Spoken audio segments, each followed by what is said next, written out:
presentation of a new minute repeater caliber is always big news. Creating a watch with a chiming complication remains something that only a handful of brands can do. And when a storied brand steps into the ring with a new minute repeater, copy-paste is not an option. You'd expect it to come armed with the brand's history and its DNA. We're visiting Girard-Perregaux to hear from Marc Michel-Amadry, Managing Director of the brand, how GP took on the challenge.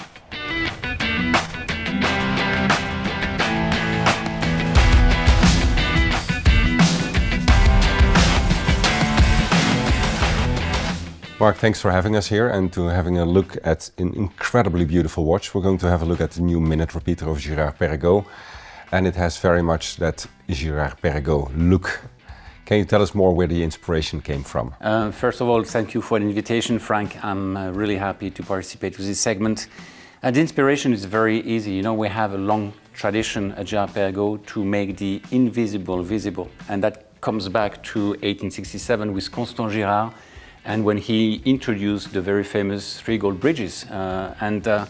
He was so convinced that he created a unique signature at that time that he decided to patent it, to protect it. Mm-hmm. And he managed to do so not in Switzerland, where there were no patent office. He went to New York, and in 1884 he patented officially this very famous signature for Girard-Perregaux, the 3 gold bridges.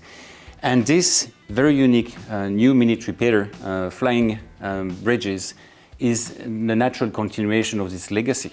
It's an architecture vision. It's a way to think the movement differently. It goes beyond skeletonization, because the essence is not only to make sure that in terms of function everything works extremely well, but it has to make a statement again in terms of architecture. You have the impression that the whole movement is in levitation inside the case. You can go through it, you see all the intrinsic components, you see all the depths, and that makes really this unique flavor that, you know, incarnate what Girard-Perregaux has been for many decades. But that is exactly one of the things that's so outstanding about it. It looks like the entire movement is sort of floating in the case with the 2 sapphires on the side. There's a lot of technicalities in this movement, also very much Girard-Perregaux. But can you tell us a few of the proper highlights on technical level? I think I will just mention a few, but important ones. First and foremost, this is the very first minute repeater of Girard-Perregaux with an automatic movement. Since the beginning, we introduced minute repeaters in the early 19th century. So that's an important part, with a micro-rotor in white gold, beautifully organized behind the movement. We have also a bolt system, you know, which is also very unique because it is water resistant up to 30 meters. And you will tell me, I mean, I'm not going scuba diving with that watch, of course not. But I think this is important to make sure with this very complex system that our engineers have elaborated to make sure that no dust, no water whatsoever can come inside the movement, inside the case. So I think this is also something very new, very unique in the industry.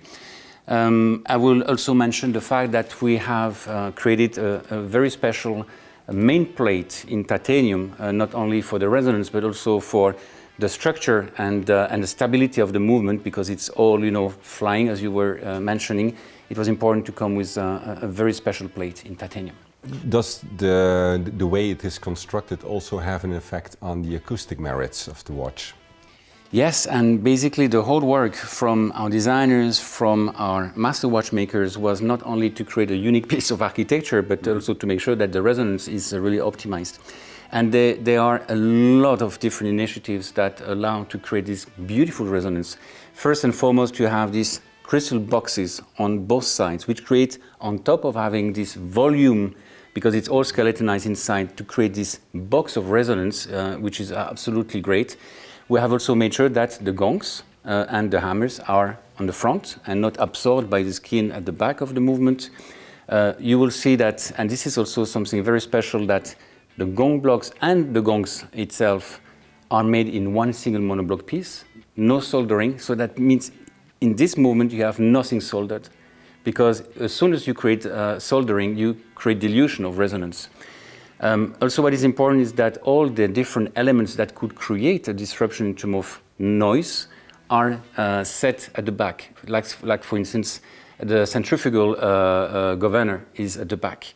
We have made sure also that the micro-rotor is not set on ball bearings but on a jewel, also to avoid any disrupting resonance. All the bridges are in titanium. The main plate, as I was saying, is also in titanium, screwed inside the monobloc case, also to make sure that everything resonates well together, because it's all unified in one system. So basically, I mean, there are dozens and dozens of initiatives that have been integrated in this stunning minute repeater to make sure that it rings, it chimes beautifully. Sound is very beautiful indeed. And one other thing that really stands out to me is was already very visible on the watch that you're wearing, the Tourbillon and the Laureato. Finishing is absolutely bonkers. It's great. Yeah, I mean, and I can't remember the number of inner angles, for instance, and the amount of time that goes into finishing of that one. But for this one, I heard it was 240 hours of just finishing. Just finishing 240 hours. I mean, just let's go back to the numbers.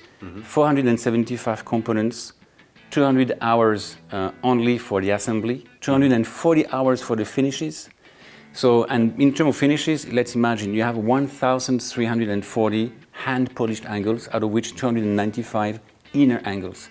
I mean, when you look at the amount of labor, of emotion, of dedication master watchmakers are injecting into that movement, it says a lot also about the value of the watch, because the value is not only driven by the price or anything, you know, monetized. It's also the emotion. The passions to make sure that, you know, you need to set also the chime perfectly so that it resonates, it vibrates beautifully. So we are very proud of being uncompromising in this approach to finishing, and I think this magnificent minute repeater speaks by itself. Well, it chimes by itself. It does it very beautiful, and thank you so much for explaining this beautiful watch. It has been a pleasure. Thank you. Thank you.